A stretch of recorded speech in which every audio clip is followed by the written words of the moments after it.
Hello नमस्कार मित्रांनो, आजच्या व्हिडिओमध्ये तुमच्यासोबत अतिशय महत्त्वाची माहिती शेअर करणार आहे. त्यामुळे मित्रांनो आत्ताच चॅनलला सबस्क्राईब करून घ्या. तर बघा मित्रांनो, आजच्या व्हिडिओमध्ये तुमच्यासोबत डॉक्युमेंट व्हेरिफिकेशन म्हणजे तलाठी पदभरती 2023चं जे डॉक्युमेंट व्हेरिफिकेशन आहे त्याच्याविषयी मित्रांनो आजच्या व्हिडिओमध्ये तुमच्यासोबत अतिशय महत्त्वाची माहिती शेअर करणार आहे. त्यामुळे मित्रांनो आत्ताच व्हिडिओला लाईक करायला विसरू नका आणि मित्रांनो चॅनलला सुद्धा सबस्क्राईब करून घ्या. तुमच्याकडे कोणकोणते डॉक्युमेंट्स असणे आवश्यक आहे ज्यावेळेस तुमचं निवड यादीमध्ये नाव येईल आणि ज्यावेळी मित्रांनो तुम्हाला डॉक्युमेंट व्हेरिफिकेशन साठी बोलवलं जाईल तलाठी पदभरती 2023च्या त्यावेळेस मित्रांनो तुमच्याकडे कोणकोणते डॉक्युमेंट्स असणे आवश्यक आहे आणि त्याच्या झेरॉक्स ओरिजिनल कोणकोणते असणे आवश्यक आहे संपूर्ण माहिती तुमच्यासोबत शेअर करणार आहे. त्याच्या अगोदर मित्रांनो तुमच्यासोबत तलाठी पदभरतीचा जो रिझल्ट आहे त्याच्याविषयी थोडीफार अपडेट आहे ती तुमच्यासोबत शेअर करणार आहे. तर बघा मित्रांनो, तुमचा जो रिझल्ट आहे ती TCS कंपनीतर्फे जाहीर होणार आहे मित्रांनो. ऑनलाईन पद्धतीने तुम्हाला रिझल्ट पाहता येईल.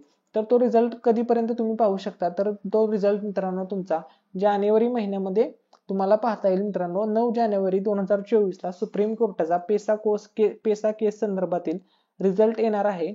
त्याच्यानंतर मित्रांनो तुमचा निकाल 2 दिवसामध्ये लागेल, म्हणजेच 10 जानेवारी किंवा 11 जानेवारीला मित्रांनो तुम्हाला तुमचा निकाल पाहता येईल मित्रांनो. ही ऑफिशियल अपडेट आहे मित्रांनो, त्यामुळे तुम्ही बिंदास्त राहा, तुमचा निकाल लवकरच लागेल. ठीक आहे. आणि नॉर्मलायझेशन विषयी जर अपडेट द्यायची म्हटलं तर मित्रांनो तुमचं जे नॉर्मलायझेशन आहे तलाठी पद भरतीचं ते 100% होणार आहे मित्रांनो. याचा फायदा काही विद्यार्थ्यांना होईल, काही विद्यार्थ्यांना तोटा होईल. म्हणजेच मित्रांनो तुमचे मार्क्स वाढतील, काही विद्यार्थ्यांचे कमी पण होऊ शकतात. ठीक आहे. तर आता तुमचं जे नॉर्मलायझेशनचे गुण आहेत मित्रांनो ते तुम्हाला डिसेंबरच्या लास्ट वीक पर्यंत समजतील मित्रांनो.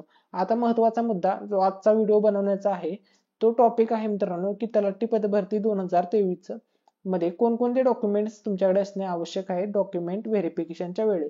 आणि डॉक्युमेंट व्हेरिफिकेशन मित्रांनो तुमचं 100% होणार आहे, त्यामुळे तुम्ही डॉक्युमेंट्स तुमच्याकडे जवळ ठेवा. ठीक आहे. चला तर आता आपण व्हिडिओला सुरुवात करूया.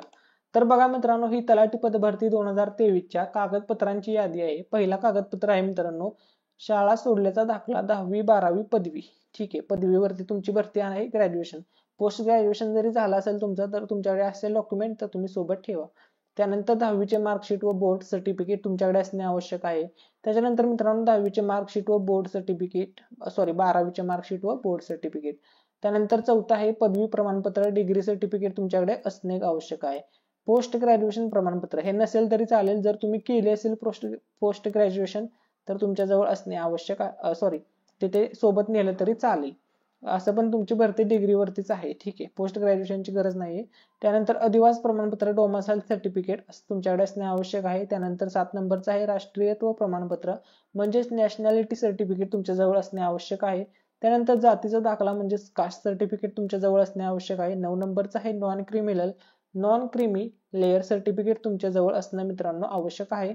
त्यानंतर आहे मित्रांनो जात वैधता प्रमाणपत्र म्हणजेच कास्ट व्हॅलिडिटी सर्टिफिकेट तुमच्या जवळ असायला हवं. त्यानंतर जर तुम्ही EWS मधून फॉर्म भरला असेल तर EWS प्रमाणपत्र आवश्यकतेनुसार, जर ओपनच्या विद्यार्थ्यांनी EWS मधून फॉर्म भरला असेल तर असणे आवश्यक आहे. महिला आरक्षण प्रमाणपत्र फक्त महिलांना लागू असल्यास. ठीक आहे. तर अशी मित्रांनो तलाठी भरतीची कागदपत्रांची यादी आहे. अशा प्रकारे मित्रांनो तुमच्याजवळ ही कागदपत्रे असणे आवश्यक आहे ज्यावेळेस तुम्हाला डॉक्युमेंट व्हेरिफिकेशनला बोलवलं जाईल. मित्रांनो माहिती आवडली असेल तर हा व्हिडिओ जास्तीत जास्त तुमच्या सर्व मित्रमैत्रिणींसोबत शेअर करायला विसरू नका. Thank you so much. धन्यवाद. खूप खूप आभार.